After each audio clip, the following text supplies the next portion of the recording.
Labdien, Marta pirmajā nedēļā. Studijā atkal Katrīna Iļinska, Žaklīna Cinovska, Eselīna Treja. Sveikas, meitenes! Čau! Sievietes politikas virtuvē. Nu ko, jākal ķeramies klāt nedēļas jaunumiem. Es gribēju jums tā provokatīvi uzdot jautājumu par to, vai jūs esat iesnieguši jau EDS deklarāciju?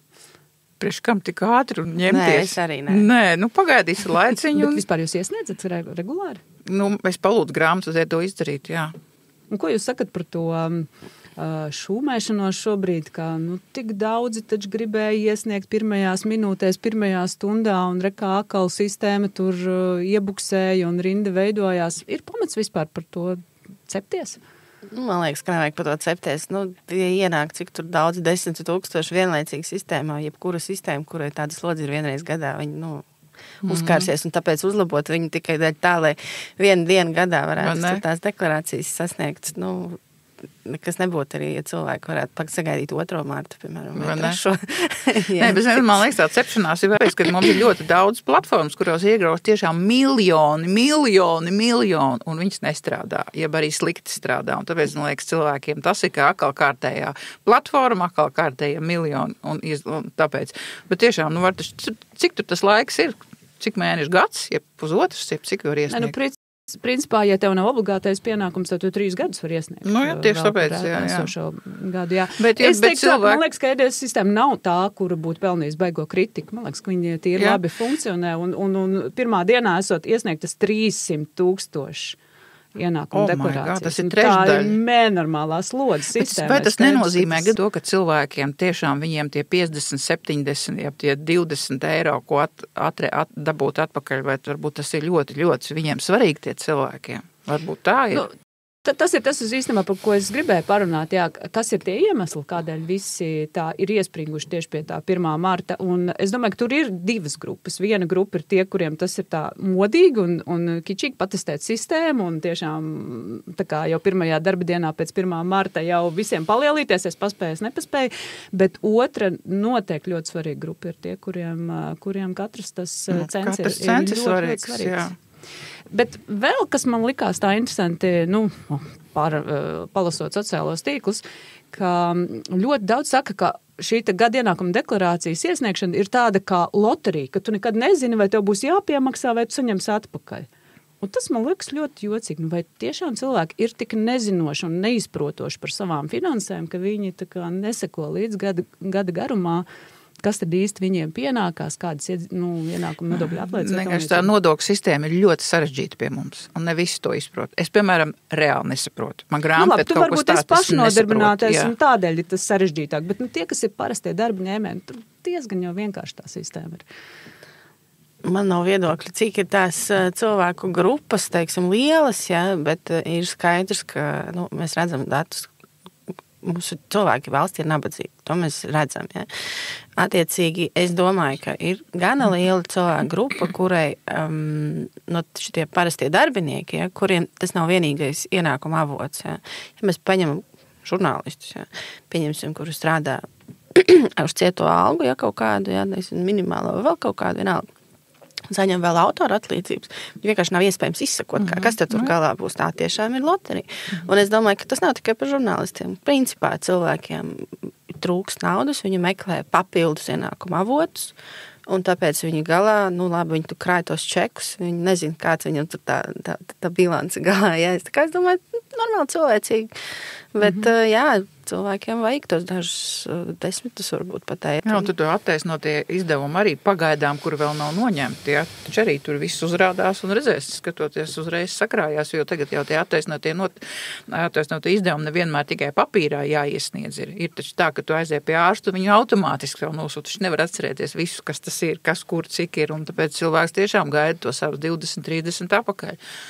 Vai, bet man īstenībā interesanti likās tā atbilde, ko sniedza vidu vadītāji par to, kā attiecībā uz attaisnotiem izdevumiem nav grāmatvedībā pieņemtā FIFO metode, proti, pirmie, kas ir deklarēti, attaisnotie izdevumi, tie pirmie arī ieliksies iekšā deklarācijā, proti, tā skaitā no tiem neatpračotajiem attaisnotajiem izdevumiem no iepriekšējiem gadiem. Sistēma šobrīd ir tāda, ka ja tev iepriekšējos gados ir palikuši kaut kādi attaisnotie izdevumi, ko tu neesi varējis ielikt savā tekošā gada deklarācijā iekšā, jo tev ir bijis par maz iedzīvotāju ienākumu nodokļu samaksāts, viņi uzkrājas 3 gadus. Bet šogad, ja tu tā esi deklarācija, tev vispirms šai deklarācijai iekritīs šī gada attaisnotie izdevumi, un tikai tad ņemsies tie vecie attaisnotie izdevumi liksies iekšā. Līdz ar to, ko tas nozīmē, ka patiesībā tev baigi liela iespēja ir pazaudēt tos 2-3 gadu vecos attaisnotos izdevumus, jo viņi vienkārši dzēsīsies neizmantoti jau nākamajā gadā. Un tas ir ļoti netaisnīgi, jo iedzīvotājiem var būt nevienmērīgi šie ienākumi un nevienmērīgi iedzīvotāju ienākumu nodokļu maksājumu. Un ja jau mēs esam samazinājuši to periodu, kad mēs drīkstam šos attaisnotos izdevumus pārnest, agrāk bija 7 gadi, šobrīd tikai vēl 3 gadus var pārnest, tas, man liekas, ir ļoti negodīgi. Un es zinu, ka tas ir ļoti negodīgi par daudzbērnu ģimenēm, tāpēc, ka tur parasti ļoti daudz uzkrājās šo te attaisnotu izdevumu, ko tu nevari tajā tekošajā gadā ielikt iekšā. Pagaid, drīz atņems tev vispār, jā? Jā, tas ir īstenībā tiešām viņi tā nopietni domāja, tikai kā tev šķiet, vai tas ir tāds reāls projekts? Es arvien vairāk sāku neizprast vispār, ja, teiksim, man ir jau nostabilizējusies sajūta, ka man negribās pārlieku varbūt kritizēt valsts, jo varbūt viņi nav sliktākā, kur mēs dzīvojam, bet tomēr tā tieksme vienkārši atņemt pēdējo, ja viņi ir pilnīgi apbrīnojami. Es vispār nesaprotu, kā un kāpēc. Jo, jāsaka godīgi, ka tiem, kuriem tas ir vajadzīgs, tātad tie ir tie, kas ir reāli ielikuši vēl savā veselības aprūpē, savā izglītībā, bērnu veselības aprūpē. Ja, tie ir tādi izdevumi, ja tev viņi ir bijuši un tev ir svarīgi to deklarāciju iesniegt, tas nozīmē, ka tev tiešām ir svarīgi. Bet man liekas, ka tas ir tas, ko tu pagājušā raidījumā teici, ka vienkārši valstī nav naudas, kasē vairs nav naudas, ja? Pareizi kaut ko tu tā teici, un varbūt tas ir atkal tas deficīts jau ir sasniedzis, ja? Jāsāk kaut kur meklēt, kaut kur atkal jāņem taupīt vajag. Tikko jau pirms tam noņēma no nabadzīgo pakas, viņi noņēma, ja tikai arī runāja. Viņi tā kā vienbrīd noņēma, tad viņi tā kā atrada līdzekļus, lai viņus turpinātu dalīt, bet 2 reiz retāk, nekā tas bija iepriekš. Cik tas ir amorāli vispār no visnabadzīgākajiem atņemt. Jā. Sievietes politikas virtuvē. Nu ko, valdības restarts ir atlikts? Jā. Tiešām? Tā izskatās. Bez ministriem? Man viņš jau pagājušais teica, ka man neizskatās pēc restarta. Es nezinu, kādu komentāru no manis vēl. Labi, parunājam tātad kandidāti, kas ir jau tagad nominētie, pirmais uz satiksmes ministru, progresīvo deputāts Švinka. Tomēr uzņēmējs ar diezgan lielu pieredzi uzņēmē darbībā, sabiedriski aktīvs, vienmēr ir bijis ieinteresēts, tādā kā kompetentākas sabiedrības veidošanā. Tad jau būs restarts. Jā, priekš manis es tāds pluszīmīti ir 4 bērnu tēvs. Nē, jā. Atbildība. Jautājums, protams, cik viņš būs kompetents tieši tajā satiksmes jomā, bet viņš jau ir deklarējis, kā lielākoties saglabās iepriekšējā ministrā birojā sastāvu. Turpinās iesākto. Varbūt, ka es teiktu, ka varbūt tā pozitīvā lieta ir tā, ka Briškens bija gadiem ilgi saudzis ar tiem satiksmes ministrijas ierēģiem. Viņš tur bija apgrozījies jau vismaz gadus 15. Un tad ir ļoti grūti kādam varbūt pateikt, tev tur laiks iet, vai tev tur bišķiņi vajadzētu labāk strādāt, vai tam līdzīgi. Jo galu beigās kādā periodā noteikti ar tiem pašiem satiksmes ministrijas ierēģiem ir bijuši tādas horizontāls, tās attiecības. Tad Švinkam iespējams būs vieglāk pieņemt optimizācijas lēmumus, un tam līdzīgi. Iespējams, es ceru, ka tā arī būs. Man grūti pateikt par Švinku, jo es viņu nepazīstu. Neko par viņu nezinu, bet man parasti patīk pastīties, kad cilvēks kaut ko izdarīs. Tad viņš vai ir izdarījis, ka vajag dot tomēr kaut kādu vismaz laiku.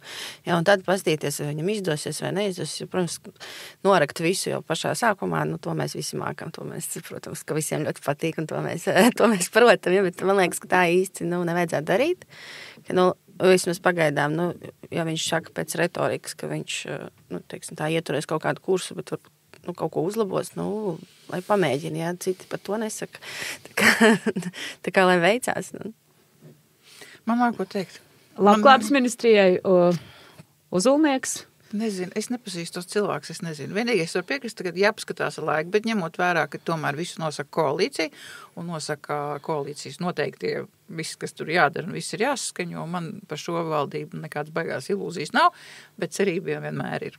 Labi, Ozolnieks tomēr ir bijis parlamentārais sekretārs Labklājības ministrijā, ZZS kadrs ilgstoši kalpojas Augulim, tā skaitā arī satiksmes ministrijā, kad Auguls bija par satiksmes ministriju, viņš viņam sekoja un bija viņa komandā. Skaidrs, ka Ozolniekam nevajag nekādu šo te iesildīšanās periodu, viņš uzreiz var turpināt Auguļa politiku, bet no manas perspektīvas skatoties no Latvijas daudzbērņu apvienības puses, es ļoti daudz, kur strādājot ar Labklājības ministriju, tieši ar Ozolnieku arī nebūs strādāt, un tādā ziņā, protams, viņš ir kompetents lietās, bet ņemot vērā, ka viņš turpinās ZZS politiku un turpinās Auguļu politiku, un es uzskatu, ka ZZS tiek raustīta no pensionāru puses ar visiem striķīšiem, ja, tad skaidrs, ka turpināsies šī pensionāru lobēšanas politika, ja, un vai tur izdosies man tās bērnu un ģimeņa intereses, ja kaut ko pabīdīt un izbīdīt, stipri šaubos. Nezinu, man liekas, ka tagad prioritātes mūsu valstī citas, un tiešām jāieliek ir ministri, es nezinu, man liekas, šis ir tās otršķirīgas lietas, kādas tur tas ministrs, ko tur mums viss ir jāmaina, mums viss jāliek akcenti uz aizsardzību, uz ārpolitiku, uz aizsardzību un tādām lietām. Šitas kurš tas tur būs, ko viņš tagad tur kaut kur darīs, es nezinu, kā tas ir teorētiski, kāda ir praksa, tāda droši vien reti, ka tāda praksa. Bet kāda ir tā procedūra, kam jābūt? Mēs esam pirms kara apstākļos vistiešākajā veidā. Vai tā ir kaut kāda kara administrācija vai kara valdība? Es nezinu, es tiešām nezinu to procedūru, varbūt jūs tur labāk zināt, kāds ir. Bet kara apstākļos ir savādāk tas viss notiek. Un šitās tāds raču bērnu spēlīts, kurš būs labklājības, kurš vēl kaut kāds ministrs, nē, mums ir citi uzdevumi. Pēc pusgada mums vispār var nebūt ko aizstāvēt. Jā, tur es tev piekrītu, skaidrs, ka tur ir nepieciešama šī te akūtā rīcība uzreiz, ja, un ir lietas, kas jāizdara. Bet tāpat laikā, mēs arī nevaram uzlikt iekšpolitisko drošību spēles, jo visi arī sociālie instrumenti lielā mērā strādā uz to, lai nodrošinātu arī iekšpolitisku drošību. Un mums vienmēr ir jābūt gataviem, ka, tas kara stāsts, viņš var vienā dienā atrisināties vienā otrā virzienā, bet pārējām lietām ir jābūt vismaz gatavības stadijā. Bet labklājība, izglītība, tā ir svarīgas lietas, bet šodien mums ir aizsardzības ministrs jāskatās. Vai mēs tiešām varam ar šādu aizsardzības ministru strādāt? Tas ir esošais. Tas ir tas svarīgākais.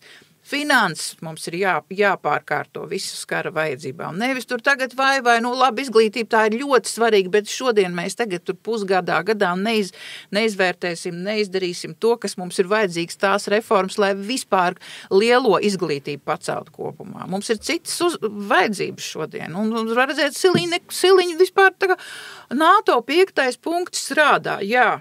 Tieši kā uz papīra. Mums ir parādījies, ja tiešām šodien kaut kas notiek, ja ienāk tur tūmā tanki, ko tas Trumps pateiks, ko izdarīs viņi. Mums nav gatavības vispār nekādas. Mēs nezinām, vai NATO vispār pastāvēs. Šodien Trumps pateica, ka viņš tulītās rīt kaut ko paziņos. Ja? Neviens, protams, nevar iedomāties, ko viņš paziņos, Bet nav izslēgts, ka viņš var paziņot un pateikt, viss mēs ejam ārā. Elons Masks jau to vien dara Twitterī. Viss out of NATO. Viss viņš iet, un kas tad notiksies? Kāds 5. pants, uz ko mēs esam?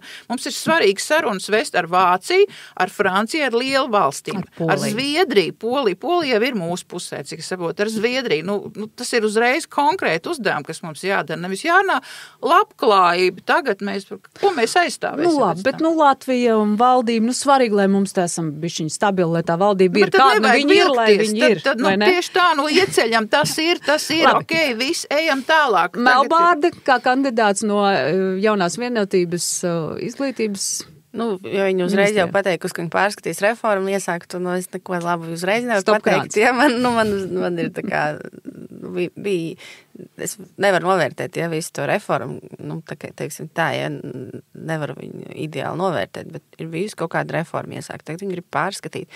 Es nezinu, bet es arī gribētu bišķiņu, varbūt negluži oponēt Žaklīnai, bet es domāju, ka nevajadzētu mums tomēr braukt vienā vai otrā grāvī, ka vai tagad tikai aizsardzība, vai tagad tikai to.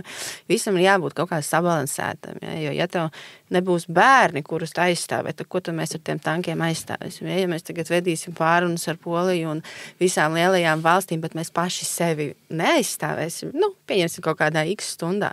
Kāda jēga, ka mēs nopirksim to tanku, ja ar viņu neviens nemāk braukt? Tiek runāts jau par to, ka mums pašiem sevi tagad vispirms jāorganizē tā, lai mēs varam aizstāvēt, nevis runāt par kaut kādām, tā aktuālajām programmām, kas tur būs. Es redzu, tad es varu tikai paturpināt to domu, jo, labi, vajag. Mēs nevaram dronu pamanīt. Par ko mēs runājam? Ja? Kāda jēga, ka mēs tagad parunāsim ar Poliju, Franciju, Lielbritāniju, vienalga ar kādiem saviem partneriem? Ja mēs uz robežas nevaram, mēs sētu nevaram uzbūvēt, mēs nevaram, nomīnēt. Mēs vienkārši, man tāds sajūta, ka mēs neko nevaram. Labi, tad jūs gribat teikt, ka ir atlaisti nepareizie ministri, ka patiesībā mums vajadzēja atlaist tos, kas ir atbildīgi par drošību, iekšējo drošību, ārējo drošību, un tad tur tā kā mēģināt izspiest to restartu. Es tā neteicu. Es domāju, ka tur vienkārši, paņem 100 saimnes deputātus, ja mēs pieņemam, ka mēs liksim pa ministriem tos, kas ir ievēlēti vispār, ja, bija tāds uzstādījums kādu laiku apakaļ. Tur jau nav ko likt. Tur var viņus grozīt savā pusē, tur ir jāmaina visa sistēma, vienkārši tur ir jāmeklē iemesli, kāpēc mēs kaut ko nevaram izdarīt, kāpēc mēs esam tur, kur mēs esam. Tur ir vienkārši soli pa solim, tur sākot ar iepirkumu sistēmu, tur vienkārši viss ir jāskatās, viss ir tik... Labi, bet Klau, īstenībā restarta politikas viens no pamatakmeņiem bija birokrātijas mazināšana, jā. Un man ir bažas, ka ar visu to, ko izpilda Trumps un Masks Amerikā ar Dodge politiku, ka ņemot vērā, ka tagad, tik daudz ir kritikas tajā virzienā. Sākotnēji bija tā pirmā sajūsma, malači, arī viņi tur Amerikā, tagad tuliņi ies ar to izskapt un tur viss būs labi. Un tagad, ka parādās arī tomēr tā nesmukā pusē, ka tas ir vienkārši nepārdomāt, tāda rīcība arī nav apsverama.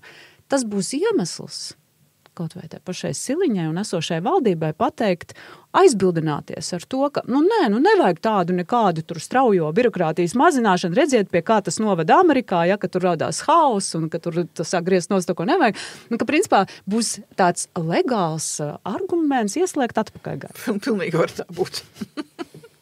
Bet man liekas, ka viņi jau nav jau ko ieslēgt, man liekas, jo viņi ir tā noplakusi. Tas viss, ar ko viņi tur sāk, tas viss ir viņa slimība un viņas slimības laikā, ka viņi piedalījās attālināti daudzām starptautiskām neskaitāmās konferencēs, kā Šrādena kungs stāstīja. Mēs neesam atšifrējuši vēl šīs un mēs joprojām neesam atraduši kādās neskaitāmās konferencēs. Man liekas, tas viss ir tieši tā, ka tas tā tāds balons uzgāja augšā un turpatās arī. Un tāpēc ir akcenti, tagad ir, pat tiešām ir ļoti, ļoti pasaules situācija ir pamainījusies, un mēs redzam, ka ir kardināli mums jādomā tikai par sevi un savu aizsardzību, lai ir ko aizsargāt mums, jā. Bet es domāju, ka šī valdība to nevarēs izdarīt. Jā. Ziniet, man vienu brīdi radās tāda, pilnīgi kaut kāda sazvērstības teorija, proti savā laikā, kā Zatlera partija ienāca politikā, bija tas paziņojums par to, ka tikai ar tankiem, jā, un tur tas uzstādījums no Zatlera kunga puses bija tieši tā. neiesim ar vienotību, iesim ar saskaņu.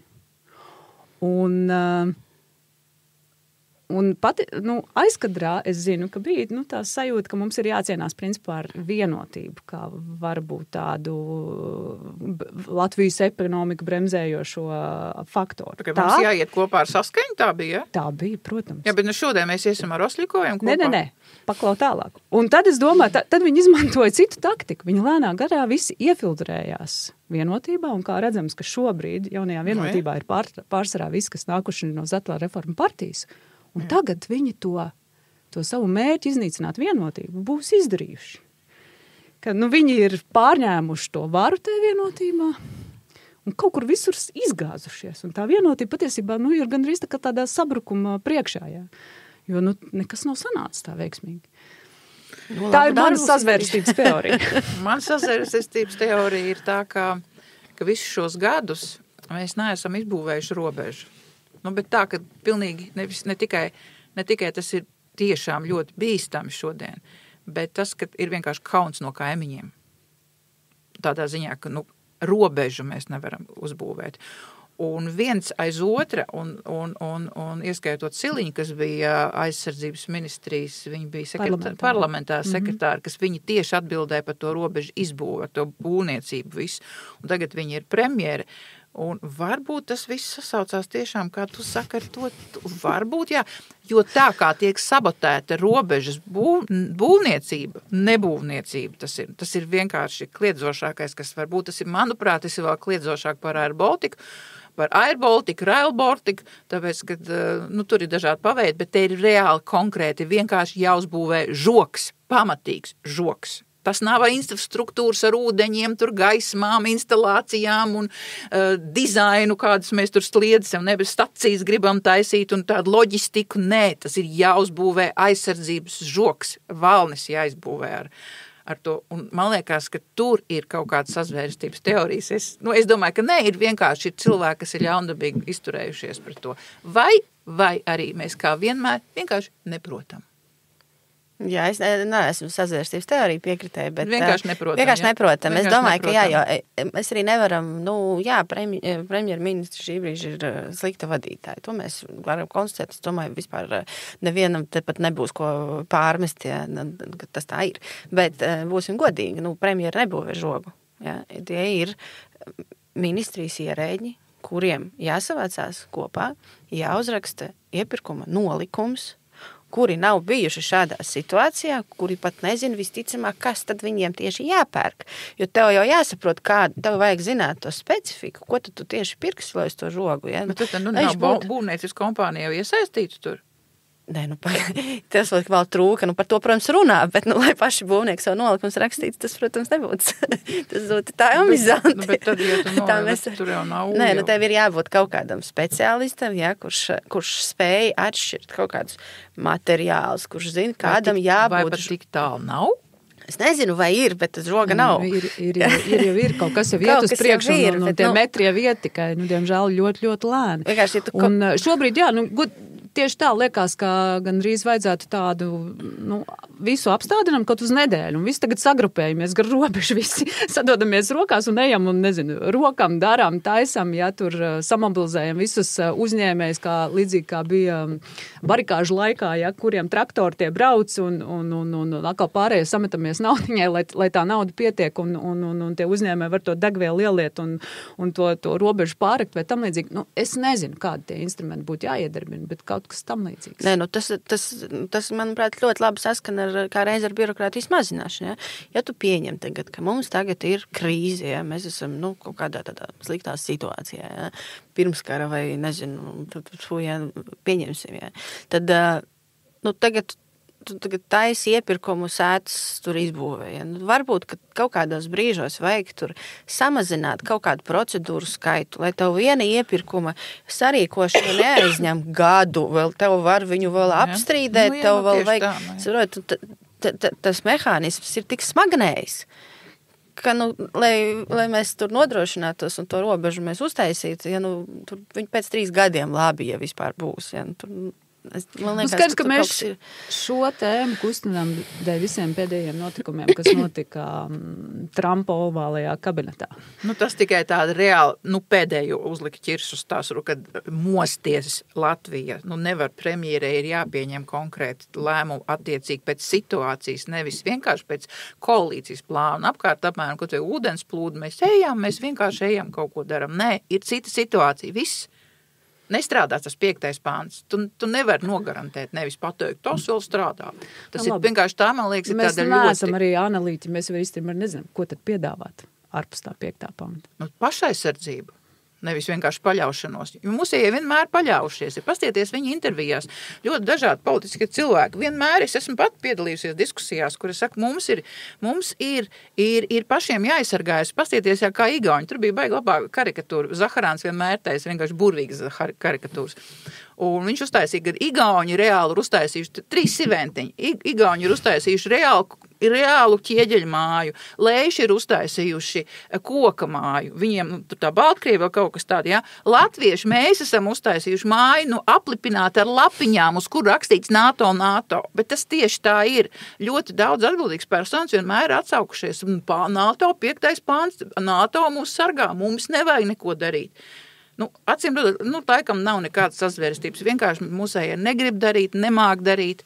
Un laikam tiešām naivi domā, ka labi līdz 22. gadam tiešām neviens nedomāja, ka varētu kaut kas tāds būt. Acīm redzot, tad tas slinkums viņiem tur attaisnojās. Bet tagad 3 gadi jau pagājuši ir. Jā, nav nekāds NATO. Nav lielas virzības. Nav nekāds NATO. Un Trumps nenāks mums palīgā, varbūt pat aizliegs. Tāpēc es domāju, tā gan es uz vērstības teoriju, bet tas iet no visiem faktiem. No visiem. Es esmu ļoti daudz klausījusies cilvēkus un lasījusi par to, ka man pārliecība ir, ka Trumps jau ir sarunājis ar Putinu. Un mēs jau esam apmēram nodīloti. Jo, ja jūs redzējāt tajā sarunā, ka viņam pajautāja par Baltiju, viņš reāli nosmīnēja Baltiju, un tieši viņš tā nosmiedā apmēram, ko viņi tur, labi, mēs viņus sargāsim. Mēs esam jau nodīloti. Un kāpēc, lai mēs nebūtu nodīloti, ja Putlers to atklāt vienmēr ir teicis? Un tas nevienu nesatrauc. Jā, vispār tā Trumpa Zelenska saruna, kas notika tajā ovālajā kamerā, skaidrs, ka tur bija vienkārši katram bija savādāka situācijas izpratne un arī mērķi. Jā. Ka Trumpa gadījumā viņš vispār atteicās nostāties kādu vienu pusē. Nē, viņš jau ir nostājies. Nē, viņš pat atteicās nostāties kādu vienu pusē. Viņš visu laiku mēģināja sev pasniegt kā mediātoru apmēram situācijas. Jā. Un tas ir tieši tas, kas bija nepieņemams Zelenskam, jo arī vispārējā pasaule, Eiropa skaidri zina, ka tur nav vienkārši 2 karojošas puses. Tur ir viens ļaunais uzbrucējs un otrs ir upuris. Jā, un līdz ar to tur arī tas konflikts nostājas, un tad skaidrs, ka Trumps mēģina to darījumu pieeju. Ja. Un šeit, ko viņš ir ietirgojis? Ko viņš ir ietirgojis, neko viņš nav ietirgojis. Viņš katru dienu maina savas domas. Ja?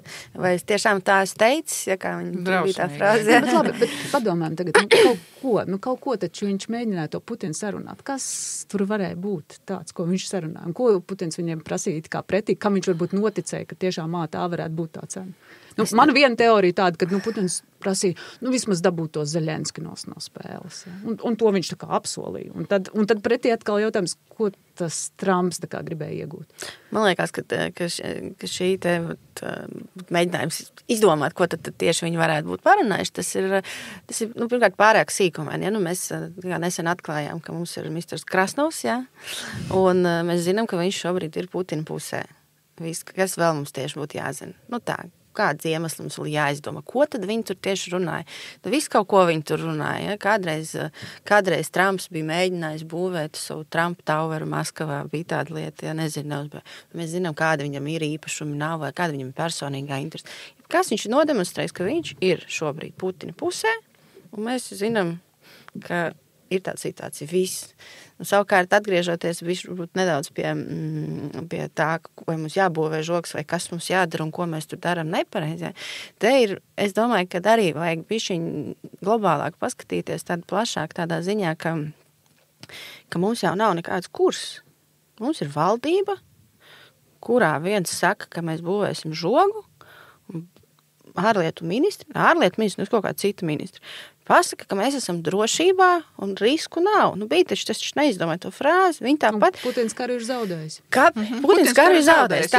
Tātad mums ir, klasisks iedzīvotājs skatās mēdīju, LSM ar lielāko sasniedzamību, ja, un kurā viņam saka ārlietu ministra, ka mēs esam drošībā un Putins karu zaudējis. Kas tieši vēl mums ir jāzina? Labi, bet Katrīna, tad tu tieši no tevis būtu jānāk atbildēm par to, kāds parasti ir uzstādījums valdībai, ministrijām, kādu šo publisko ziņu laist uz ārā. Varbūt tur ir paralēli runāts par to, ka mierinam sabiedrību, netracinam viņu, neradam lieku šūmēšanos un vēl lieku nedrošības sajūtu, jo tas neko nemaina, tas tikai var radīt hausu. Jā, mierināt un netracināt sabiedrību ir, protams, ļoti labi. Ja, bet vai ir vispār tādu uzstādījumu bijuši no valsts kancelējas puses, kā es tā neesmu redzējis, sabiedrisko attiecību? Neko tādu neesmu novērojis. Ja. Es domāju, vienkārši, kā koalīcija tiekās katru nedēļu, katru pirmdienu, un viņi kaut ko runā. Gan tas viss ir slēgts, ja? Mēs neko nezinām, ko viņi tur runā. Es domāju, ka preses sekretāri vēl vismazāk zina. Ja? Iznāk ministri, katrs sadzirdējis to, ko viņš gribēs sadzirdēt. Ja? Un beigās man šobrīd izstāsta, ka tā arī viņi nav nonākuši pie kaut kādas vienas pozīcijas. Ja? Jo es neredzu nevienu jautājumu, kurā būtu vienota kaut kāda tur pozīcija.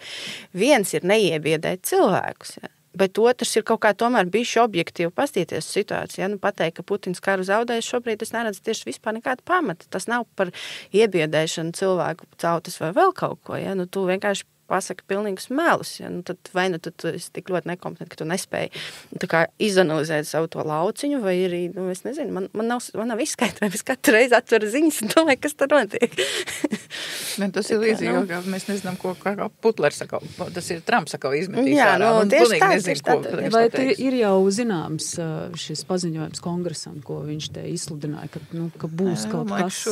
Tur viņš nevar zināt, viņš katreiz kaut ko, pareizi Elīna teica, ko viņš saka, bet viņš ir Putina pusē, un tas arī viss viņa rīcības, visas viņa darbības, un viss tas būs turpmāk tā, ka, kā mēs arī redzam, kad viņš nezina, kā to karu pabeigt, viņš to tiešām nezina. Viņš nevar, jo tur, nevar nevar, kā tas ir, viņš saka, Zelenskis negrib mieru. Ko nozīmē negrib mieru? Viņš grib mieru, bet ko tagad Ukraiņa tagad apstāsies? Tad nekādas atbildības no krieviem, tas ir vienkārši tieši tik absurdi, bet tur es piekrītu, ka, ka viņu tā saruna tas, ka jādabū no Zelenskis, jo Zelenskis tiešām, kā mēs redzam, ir patriots, viņš tiešām ir, cilvēks, kas arī tos 3 gadus var kritizēt visu, neviens vienkārši, kā mēs vispār varam kritizēt, neviens nav mācīts vadīt valsti kara laikā 21. gadsimtā. Neviens nav mācīts, kā ir pareizi, neviens nav mācīts, kā pareizi runāt ar Trumpu, ar pilnīgāko es atvainojos, bet tā ir, sevišķi nelīdzsvarot cilvēku. Pagājušajā reizē es minēju to, ka, man liekas, ir tāds personību laiks, un tieši to, kā personības sadzīvo vai viena ar otru rīvējas un strīdas, un man liekas, ka tas Zeļenskas stāsts ir te iekodis gan Trumpam, gan Putinam. Jo viņš traucē. Personiski. Pat ne pat lielajā politikā skatoties. Vienkārši, kā mēs teikt, tur alfa tēviņi visi ir satikušies un nevar īsti sadzīvot, ja tajā nevar sadzīvot, vienkārši Zelenskis ar savu nostāju, ar savu valstisko nostāju, viņu nevar nopirkt, viņš noteikti ir mēģināts pārpirkt, noteikti tieši, man liekas, tikpat, cik viņš vēl pret viņa atentātu dzīvībai, tikpat arī viņš noteikti ir vēlēts nopirkt no kaut kā. Viņš tam nav padevies, viņš tiešām valstisks cilvēks ir, un viņš tiem 2 diktatoriem traucē šajā izklāstā. Viņš vienkārši traucē, kas tur bija pieminējis, kad uz šaha lauciņu tu bīdi figūras, un pēkšņi viena figūra pati bīdās. Un tas Zelenskis tāda pati bīdās figūru, un viņš vienkārši ir. Un tagad, viņa spēcīga figūra. Un spēcīga figūra, un tik tagad spēcīga, jo pareizi, tu teici, tas ir pareizi, ka ir tanī plānā novākt to Zelenski tagad, un tagad viņi reāli visu laiku strādā uz to, Masks savos sociālos, ka viņš nav leģitīvs, bet kā viņi ir panākuši pilnīgi pretēju efektu. Februārī Zelenskim reitings bija zem 70%. Februārī. Tagad, man liekas, jau Ukrainā visi 90% varētu būt. Es tikko braucu uz šejienu ar taksometru, ar Ukraiņu taksometru, Ukraiņas, un es tieši prasīju, kā viņš domā, viņš vienkārši šausmās. Un kad Ukraiņu tauta, ka viņš ar saviem radiniekiem sazinājās, ka viņi vēl vienotāk, viņi netaisās uz šādu šantāžu. Un turklāt viņi redz, ka jā, tiešām prezidents ir valstiski domājuši atšķirībā no dažiem labām citām valstīm. Jā, nu redz, paturpinot, ja tādu ļoti labu sociālos tīklos anekdoti gandrīz cirkulēja par to, ka Trumps gribēja Zeļenski iedzīt stūrī, bet aizmirst, ka atrodas ovālajā kabinetā, kur stūri nav. Šitas gan labs. Jā, es arī biju pamanījis. Jā, bet es vēl vienu hipotēzi izvirzu, ka tas pat nav stāsts tur par Krieviju, Ukrainu. Man liekas, ka Trumpam reāli kaitina un traucē Amerikas morāli. Nu, proti, tas iepriekšējais uzstādījums, kas ir Amerikas vērtības, ja, demokrātija un taisnība, un tāda, nu, tā kā šī pasaules policista loma un dažādas citas morālas vērtības.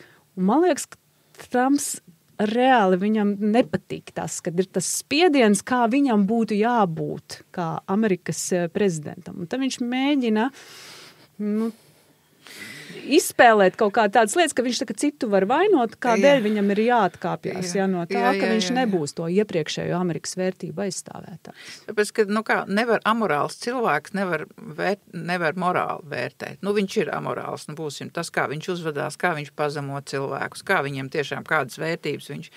Bet viņš vienmēr ir tāds bijis, vienmēr. Un tagad ir tas lielākais biedrs, ka viņš sev sapulcējas apkārt līdzīgi domājošs.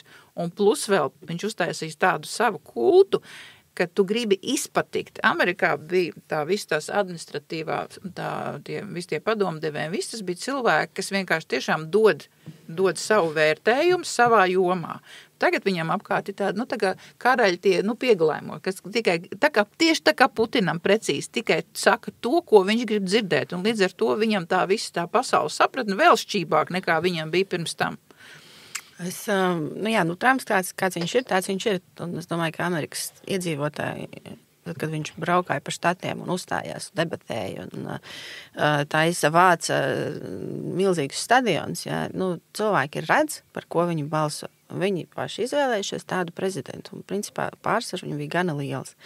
Bet es domāju, ka pa morāli tur vispār, es domāju, ka diez vai viņš tāds analizē. Nevis tāpēc, ka viņš nevar. Nē, vienkārši man izskatās, ka viņš, varbūt man nav taisnība, nezinu, bet man izskatās, ka viņš grib valsti vadīt kā uzņēmumu šajā gadījumā, ja? Un es nedomāju, ka arī viņa vēlētāji varbūt tik ļoti gaidīja, jo būsim godīgi, visas tās programmas finansēšanas, viss tas, kas tagad tiek slēgts ciet, tā jau ir tā maigā vara, ja? Tā jau ir tā vara, kāpēc tu esi liela valsts un kāpēc tu esi tas, kurš organizē pasaules kārtību. Tagad viņš to visu ir nogriezis.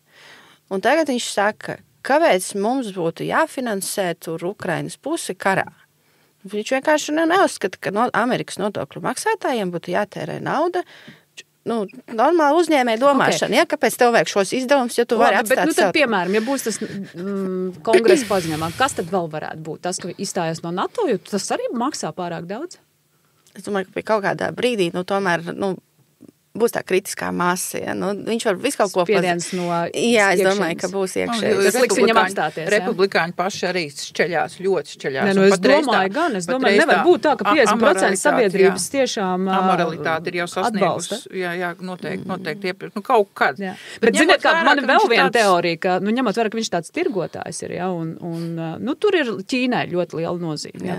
Vai viņa pieslēsies, sadarbosies ar Krieviju, vai tomēr kā būs ar Eiropu, ja, kas tagad tur tā saitītas sāk cēdēt, vai Trumps nav gatavs arī Ķīnai kaut ko iepārdot, piemēram, Taivānu? Man šķiet, ka Ķīnai viņš tikko pacēla arī tarifs, vai ievies. Un tomēr tas nekas, tas ir tirgošanās sākums parasti, bišķiņ pabiedēt.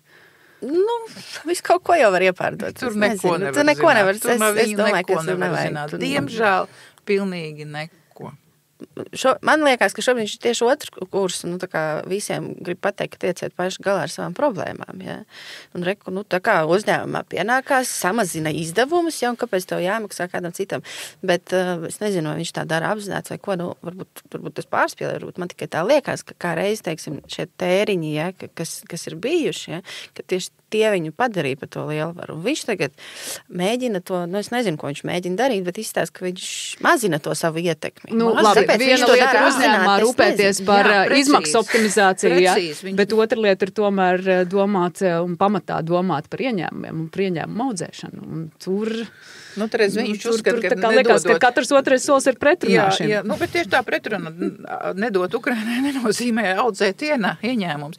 Bet vispār tas man arī ļoti, ļoti dīvaini, jo Amerika tomēr ir vienmēr bijusi lielvara un tiešām tāds rietumu pasaules civilizētājs, pasaules miera garants. Un tas tiešām bijuši tiešām garants tā vietā, lai viņš tagad apvienotos ar Eiropu un ar Ukrainu, un tiešām iedzītu stūri tiešā vārda nozīmē Krieviju un būtu reāli Nobel prēmijas tur, uz ko viņš tiecās lielais miera nesējs. Ja?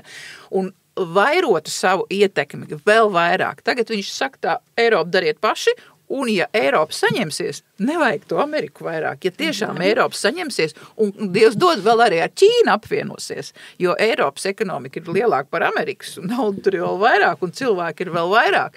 Tā ka ja tiešām atradīsies līderi Eiropā, es gan esmu skeptiski nedaudz par to, kaut kas, protams, tur būs, mans tāds skatījums, bet tur tādi baigie, varbūt Lielbritānijas premjeras tur kopā var būt kaut kā. Bet iedomājies, ja sanāk tieši tā, kad apvienojās un viss notiek, viņš paliek maliņā kaut kur. Outsiders. Un līdz ar to tieši tā, līdz ar to pareizi viņa līdzgaitnieki teikuši, viņš neprot spēlēt šahu labākā gadījumā Dambreti, labākā gadījumā. Un pagaidām tā izskatās. Dambrets spēlētāji Nikni uz tevi paskatīsies, uzskatot, ka tā ir arī ļoti intelektuāli spēcīga spēle. Ja? Ejam tālāk, varbūt ķeramies klāt vienai citai tēmai. Mediju politika. Mēs tagad redzam, ka uz izglītības ministras amatu tiek virzīta Melbārda, kas savā laikā kā kultūras ministri ir bijusi pamatlicēja esošajai mediju politikai. Un daudz no tiem pamatiem, kas ir ielikti šobrīd, ir viņas darba augļi. Turklāt arī esot Eiropas parlamentā, viņa ir vairāk kārt veikusi savus tos pētniecības darbus un mēģinājis pārliecināt arī Eiropas līmenī, ka ir ļoti jāfinansē reģionālajie mēdīji, jāstiprina nacionālajie mēdīji, lai tiešām šis te ziņu avoti būtu pietiekami objektīvi un arī labi tad līdz ar to finansēti. Kā rezultātā, mums ir radies tāds jauns mediju apvienotais medijs LSM, kur Latvijas rādio ir salikts kopā arī ar Latvijas televīziju. Katrīna, tu esi nedaudz papētījuši šo jautājumu. Vai mums nav tāds liels kaut kāds tāds bubulis uzaudzis, un vai saturs nav pazudis formā? Saturs noteikti ir pazudis, nezinu, vai tas dēļ formas vai nē, bet tas domāju, ka tas nav par to vispār stāsts. Bet, jāsaprot, kas ir, ko mēs vispār domājam ar mediju politiku. Ja mēs paņemam reģionālos medijus, jo viņus pilnīgi noteikti ir jāatbalsta. Pilnīgi noteikti vajag gan digitalizāciju, gan nedigitalizāciju, ja, jo mums te Rīgā sēžot, liekas, ka viss baigi forši, ja, bet ārpus Rīgas un laukos cilvēki klausās radio un lasa avīzes. Vēlams, lai tās iekrist viņu pastkastē bez maksas. Ja, tāpēc, ka vienkārši tāda situācija, tāpēc, ka pensionāri sēž, sabiedrība noveco, jaunieši brauc uz reģionu centriem, uz citām pilsētām mācīties un lieto, respektīvi, kaut kādā brīdī cilvēki, es pat nezinu, virs kura vecuma, ja, tie, kas dzīvo ārpus Rīgas, viņi joprojām tur to avīzi rokās. Ja. Tā kā reģionālos mēdījus noteikti vajag atbalstīt, tur man vispār nav šaubu, ja, plus vēl, ja mēs paņemam atsevišķi kaut kādus reģionus, ja, tur Kurzeme varbūt nav tik trāki, ja, bet Latgala, piemēram, kur tāpatās jūtās jau, tā kā nošķelta, apdalīt, ja. Tur vajag stiprināt mēdījus, es tā domāju. Ja. Otra lieta, LSM ir izveidojies par ļoti lielu organizācija, kā tikko Zūzanas kundze teica, intervijā organizācija ir vairāk kā 70 miljonu eiro budžetu un 800 darbiniekiem. Ja, kaut kas tāds Latvijas vispār viss reklāmas tirgus, ieskaitot sociālos mēdījus, ir bišķi vairāk par 80 miljonu. Tātad, kas ir reklāmas tirgus? Tas ir to, ko cilvēki tērē, ja, reklāmai, uzņēmumi. Attiecīgi šobrīd ir tā, ka visi komercmēdiji Latvijā, kuri nav vēl pie valsts naudas, viņiem ir visiem kopā tāds pats budžets. Un es šaubos, ka tur var saskaitīt kopā 800 cilvēkus. Un visticamāk tā nav. Ja tur ir krietni mazāks darbinieku skaits. Un tas darbinieku skaits... Un pusi no viņiem vēl uz uzņēmumu līgumiem un nopelna kāpēc. Un daļa no tiem cilvēkiem vispār nodarbojas ar reklāmu. Ja? Nu, tā kā, ja mēs paņemam vēl visus komerces mēdījus, noņemam reklāmas daļas, kas ir lielas, nu, īpaši lieliem teiksim, mēdījiem. Tas ir kaut kāds abnormāls budžets, ja, nu, tad, ja viņš tur ir, jāsaprot, kā tu viņu tērē. Ja, te mēs nonākam pie, manuprāt, visproblemātiskākās lietas, ja, kā tu tērē. Skaidrs, kur ir atšķirība. Man ir skaidrs, kur ir atšķirība. Privātiem mēdī taupa naudu. Viņiem vajag cīnīties par izdzīvošanu. Viņi tirgo reklāmu, autori saņem cieto algu plus autora atlīdzības. Sabiedriskajām mēdījām, kas tāds nav. Protams, tur visiem cietās algas, viss ir pēc standartiem. Ja. Nu, lūk, un te mēs skatāmies, kur, es nezinu, kā var iztērēt viens mēdījis vispār 70 miljonus, man ļoti grūti pateikt, kam tur ir jābūt. Ja. Tas ir kaut kas ļoti līdz. Vai tu nepapētīji, kā sadalās 70 miljoni? Tur jau nav īsti, kur papētīt, ja. Nu, tu jau, tev ir gada pārskats, ja tev ir budžets, ko viņš tur sadalās, ja. Nu, mēs varam paņemt komandējumus. Ja? Nu, es nezinu, cik tur konkrēti ir, bet tas, ka viņi ir bezjēdzīgi, tas ir diezgan skaidrs. Ja? To mēs vienkārši redzam pēc satura. Nu. Žaklīna, tu ir kāds komentārs par komandējumiem? Kāds tev novērojums ir? Ja, kāds teica, ka mums noteikti nebija, ja tur nav jāsūt uz dažādām vietām cilvēku komandējumāks arī kaut kur dzirdēs, kur tur telefonu filmē un kaut ko tādu. Nē, man liekas, ka mums tas ir jādara. Kāpēc? Tāpēc, ka divas lietas. Pirmkārt, tāpēc, ka tas ir neizmaksā blakus 70 miljoniem. Tas izmaksā vienkārši tik maz salīdzinoši. Un otrkārt, šodienas tehnoloģijas to atļauj. Tev kādreiz bija jāsūt vienkārši reāli brigādu kopā. Tur ne tikai operators, tur tehniķis, tur gaismotājs, skaņotājs un viss. Un tagad tiešām var aizbraukt 2 cilvēki labākā gadījumā un to pašu reportāžu var taisīt. Bet mums ir jābūt, ja tehnoloģijas to atļauj, tad mums ir jābūt. Mums ir jābūt visur, kur blakām kaut kādā veidā. Nu, bet es te bišķi gribu iebilst, paskaties, mums daudz tās reportāžas ir no Sētmalas. Tagad paklausies. Bet, tāpēc es saku, bet kas uz turien brauc? Kas brauc un ko dara? Visu cieņu Strazdiņai. Es viņu vienkārši sazvanījos Ukrainā. Viņa ļoti ilgu laiku pavadīja Ukrainā. Skaties viņas reportāžu. Viņa ir iebraukusi tajā jomā. Viņa tiešām tur ir iebraukusi tēmā, saprot lietas visu. Pēkšņi viņa aizsūt uz Vašingtonu. Un tad tieši tā, kā tu teici no Sētmalas, tur aizmugurē Baltais nams un Rīrā var uzlikt, restīvi zilo fonu var uzlikt, ja? Vai mēs tagad esam pienākuši klāt vēl 100 metrus tuvāk? Un viss, ko viņi ir cilvēks nevar uzreiz ielikt Amerikas ārpolitikā. Nu, tu tikko esi no kara aizgājis tiešām, un var redzēt, tur ir tā lieta, ka mēs esam ļoti tādā ziņā, ka viņi sūta kaut kādu nesaprotams cilvēks, un tagad, kas sūtīja arī uz to Golden Globe, un tagad uz Oskara aizsūta cilvēku, es saprotu, ka viņi ir pelnījusi, viņi visu laiku sēž panorāmā, viņai vajag aizbraukt uz to Ameriku, bet mums ir daudz citi cilvēki, kas tiešām kino industrijā orientējās, nevis paprasīt vienkārši kaut kur garām gājiem, tas ir visizplatītākais reportāžs. Kaut kā cilvēki izsaka savu viedoklīt, jo tur nav. Bet tur, piemēram, cilvēki, kas orientējās, viņi uzreiz zina, kur, kā aiziet tanī pašā Oskarā, kas tur ir bijuši, viņi saprot, kur nevis intervēt kaut kādu vienas televīzijas operatori, mums arī reportāžā, vienkārši operatori no BBC, ABC, no kurienes tur CBS, nezinu. Bet tiešām atrast tādus cilvēkus. Mums taču ir tādi cilvēki, kad cilvēki tur dzīvo, tas pats Lauris Rēniks tur regulāri. Es domāju, viņš ar savām sapratnēm vairāk uztaisīt, pieslēgt, nevis vienkārši cilvēks, kas sēžas panorāmas studijā, visu cieņu viņai. Bet tādā viņa tā arī netika pielēst pat sarkanā paklāja. Tur tika ritināja to paklāju, jā, bet tur arī ir citi industrijas cilvēki, ar ko parunāties un kaut kādā bet veidā. Bet arī Londonā, jā, tika arī tā vizīte. Es pilnībā tādā ziņā pilnībā piekrītu šeit Žaklīnai, ja. Vajag braukt, vajag būt klātbūtnē, vajag darīt. Jautājums, kurš izvērtē, ja? Ko tu vari izdarīt? Tāpat Londona, ja? Labi stāv žurnālists. Jā, bija viss, jā. Viņš tur stāv, ko viņš tur stāv, ja? Pie tam vēl, tā nebija pat, tur bija rakstīts tiešai, tāpēc, ka tas gāja panorāmā 8, bet preses konferences bija 7:25, es viņai pieslēdzos klāt, ja, un sakoju līdz.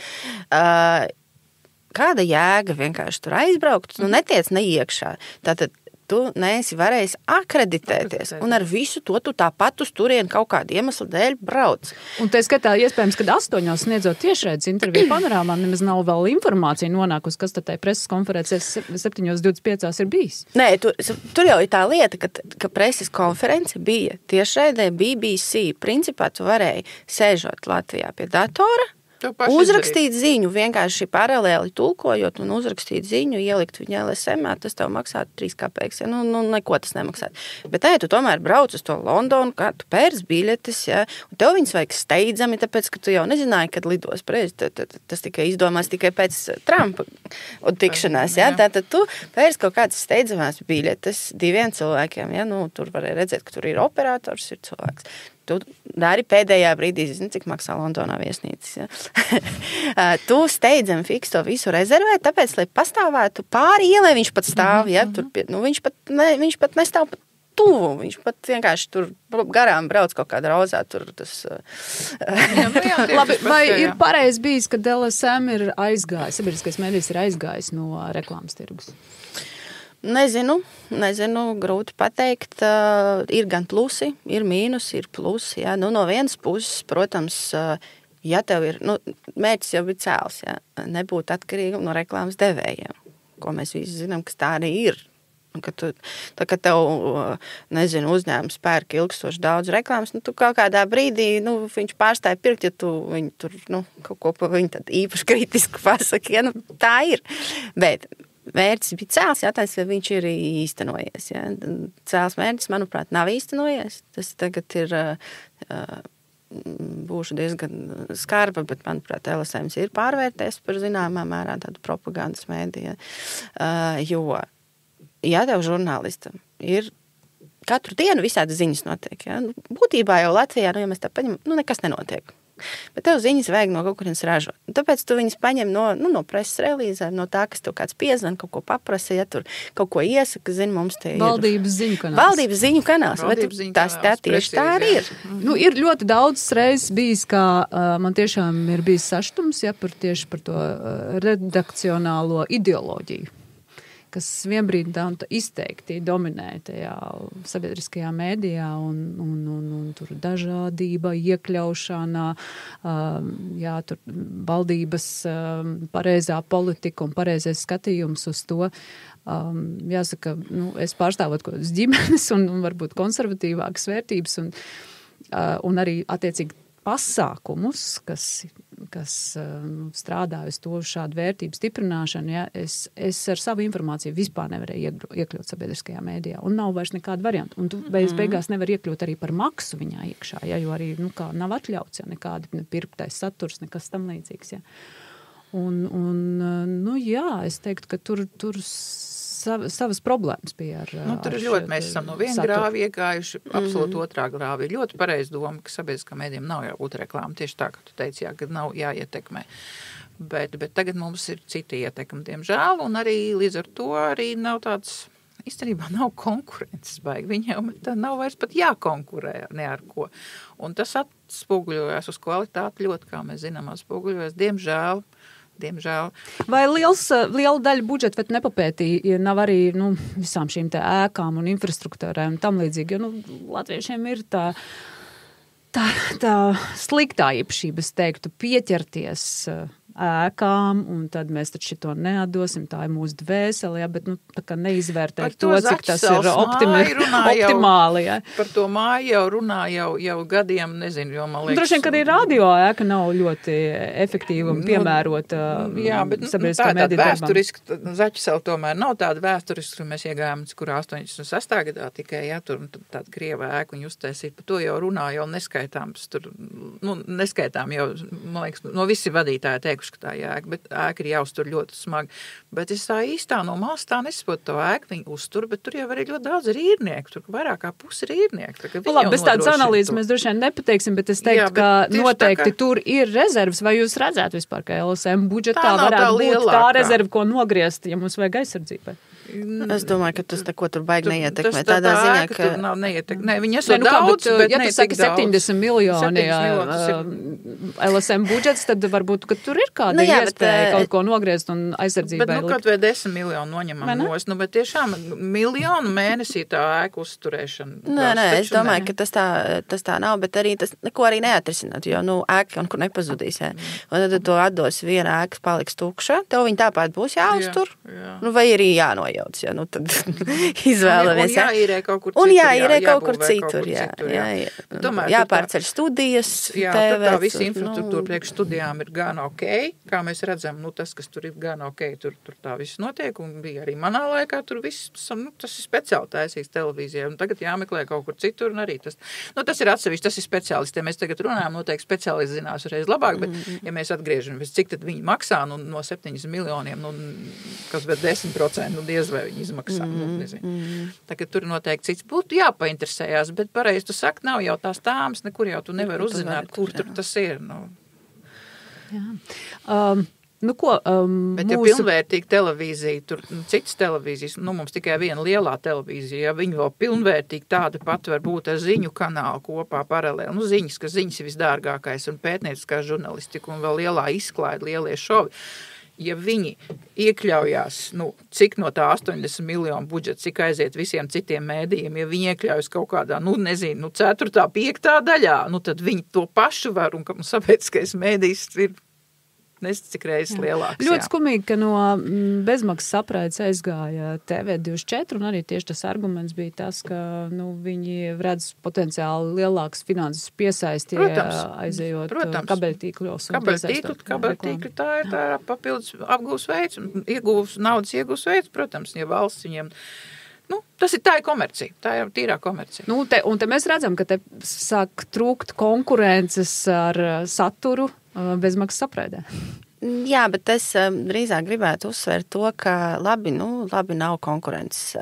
Un man pat nebūtu žēl tie 70 miljoni tam mēdījiem.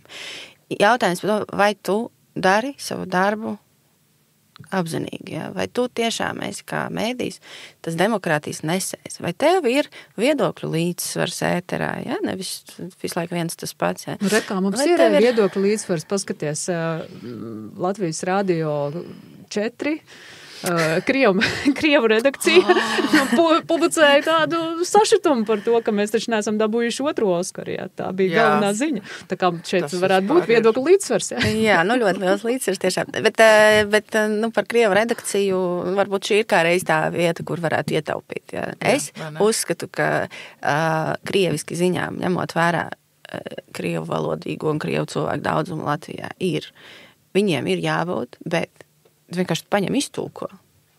Saturam ir jābūt vienādam, latviski un krieviski, jo tikai tad tu izpildi to funkciju, ka tu to savu vēstījumu nodod abām auditorijām. Varbūt tam nelojālajam krievam vai vēl kaut, varbūt viņam aiziet līdz viņam, tas ir bezmaksas apraide. Varbūt kaut kas aiziet un aizķerās tur. Viennozīmīgi nedrīkst būt sava redakcija ar savu viedokli. Tas ir vispār absurds. Tas ir varbūt paņem to panorāmu un iztulko vienkārši iztulkoja. Tev varbūt tas pats diktors, tev varbūt tas pats, bet runā vienam to pašu saturu. Vai uzlēdā vai apakšā. Iztulkot arī var arī iztulkot, nav tik tas ir lētāk nekā atsevišķs brigādes brauc un taisa savējo un visu, un tas pats arī par audio, tas ir ļoti, bet mēs zinām, ka kam tā politika, kam tas ir izdevīgi, mēs to vienkārši zinām, un mēs to nevaram izdarīt, tas ir, es domāju, es varu sadarēt, tas ir apzināti taisīt.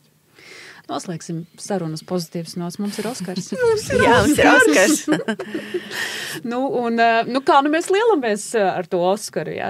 Latvijai ir Oskars, uzreiz daudzi ir gatavi kliegt, kad kaut patiesībā tas ir... tas ir zilbalošs Oskars. Tas ir zilbalošs un viņa komandas Oskars, un tas ir ļoti liels lepnums mums. Tas ir bez gala, tas uzreiz ir tāds kā man amerikāņu draugi zvanīja un teica, viņi saka, es nesaprotu, jūs esat 1 miljons cilvēku, jūs mūs sasitat hokejā, jūs uzvarat basketbolā, kā tas ir, un tagad jūs vēl Oskaru dabūnat, un vispār mazā Latvija, smallest country in the Baltic States, tas ir, nu, saka, jā, nu, jūs latvieši esat kaut kas īpašs, jā, nu, ja mēs tā sakam, mēs esam īpaši līdz, kur sākās iekšpolitika, tur uzreiz mums kaut kā viss sabrūk, jā.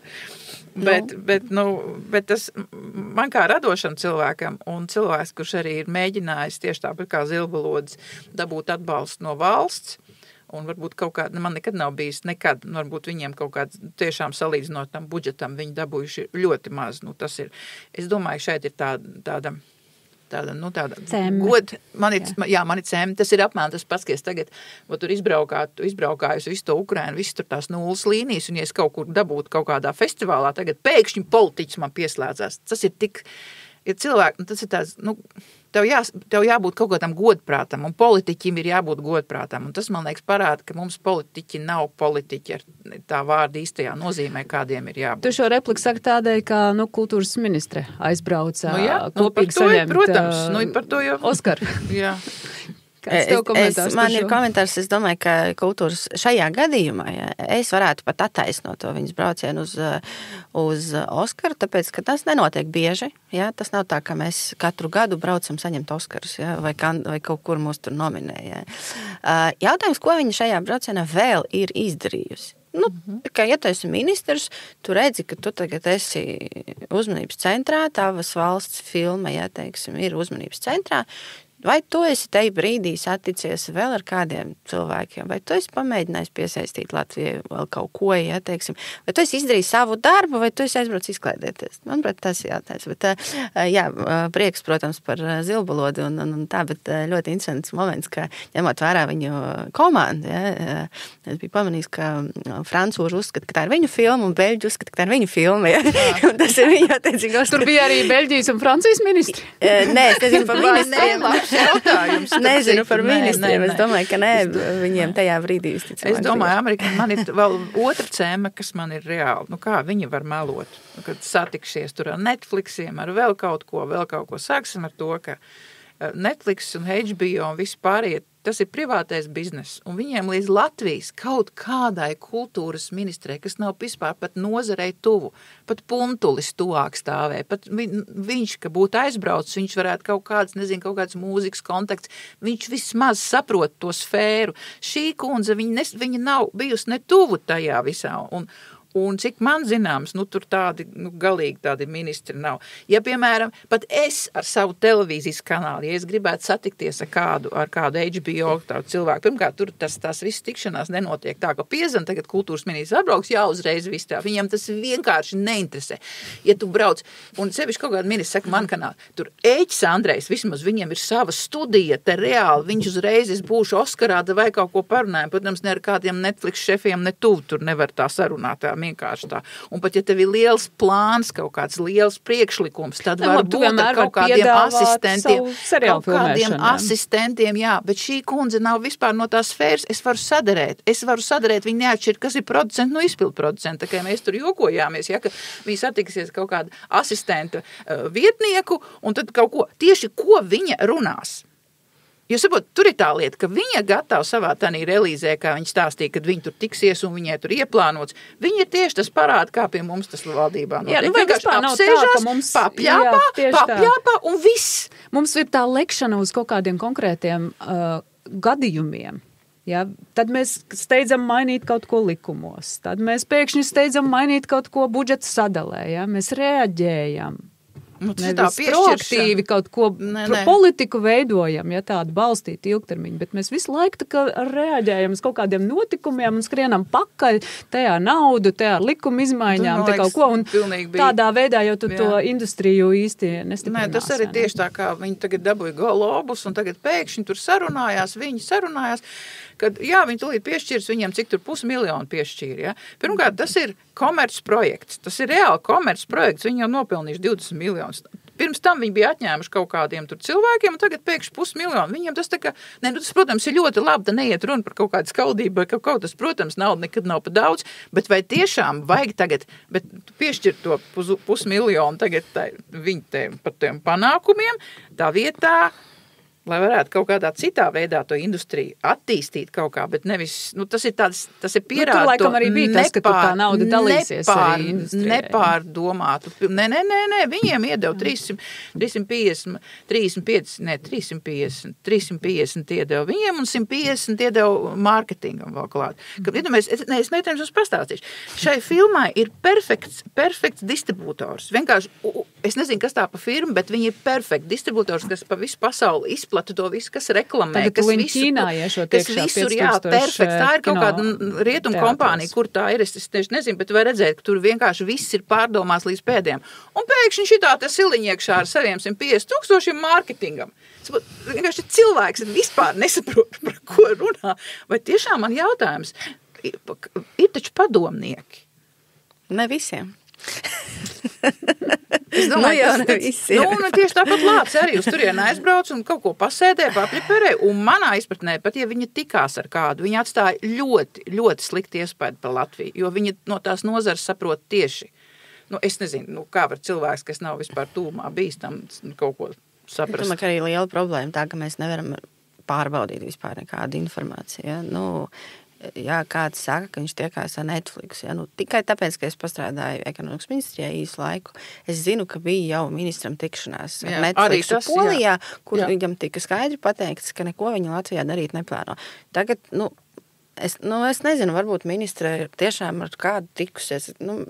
Kur tad ir kāds, ja? Tu pasaka, kāds man te bija kaut kāda fóruma, bet tu ieliec vismaz tad kalendārā, kur ir tā dienas kārtība, kā mēs varam vispār pārbaudīt. Mēs varam te pļāpāt, ko mēs gribam. Mēs neko nezinām patiesībā, kas tur tiešām ar ko, kas ticēs un ko runās. To vienkārši nezinām. Un es, kā es to pamanīju, un es domāju, ka es neesmu vienīgā. Citreiz ir tā, ka ziņa, kas iznāk uz āru, viņa ir tā kā pilnīgi pretēji vispār patiesajiem notikumam. Ja? Tas pat nav, tu viņu vienkārši apgriez otrādi, es to pat esmu darījis. Ja? Un es redzu, ka tas tieši tā arī notiek. Tas pats visās jomās pie tā. Tad mēs esam klausījušies melus par dronu. Mēs vienkārši katru dienu klausamies kaut kādus melus, bet viņi kaut kad nāks uz āru. Ja? Tas jau nebūs tā, ka mūžīgi. Bet nav jau sabiedriskais mēdījis, kas to vispār par to, kas to atspoguļo, kas tāda, kaut kādā veidā izpēta. Savukārt komercniekiem arī jau. Runāt par to, ka neizdara savu mājas darbu sabiedriskais mēdījis. Tieši tāpēc viņi nedara, tāpēc, ka viņiem vienkārši nauda no viņiem un viņiem uzstādījums. Kā tu vari izdarīt? Es esmu mēdījis. Es tagad atnāku pie ministras un saku, jūs tikāties ar Netflixu? Viņi pasaka, piemēram, jā. Ko jūs runājāt? Tas pagaidām nav izpaužams. Viss, ko tu vari, es kā žurnālists, jūs man gadījumā nemelojat? Jā, bet tieši tā arī ir. Bet ar ko? Kāpēc nav izpaužams? Kas ir tas valsts noslēpums? Tas ir, ka mums viss ir valsts noslēpums. Jā, bet man liekas, ka ja konkrēti viņai uzprasot un ko viņa atbildēs, viņai tas nedrīkst būt. Un tev žurnālistam ir iespējas šodien sazvanīt un uzprasīt un uzzināt, vai tas viss ir. Bet vienkārši to nedaram. Un mēs kārtējo reizi norījām. Viņi atkal mums melo, visi mums melo, un mēs tikai, esam ļoti pacietīgi tautiem. Mēs gribējām beigt ar Oskaru tēmu. Es teiktu, tā noslēdzam un novēlam, lai mums vairāk ir liela un maza Oskari katram personiski, mūsu sabiedrībai kopumā, mūsu tautai kopumā, un lai mūsu likteņi netiek izlemti aiz muguras. Uzredzēšanos. Visu jauku, visu labu. Tas šodienai viss. Paldies, ka noklausījies mūsu sarunu, un ja vēlies atbalstīt šo raidījumu, uzraksti labvēlīgu atsauksmi vai piešķir labu reitingu manam podkastam un padalies ar šo ziņu savu paziņu lokā. Tiekamies jau drīz nākamajā sarunā Politikas virtuvē.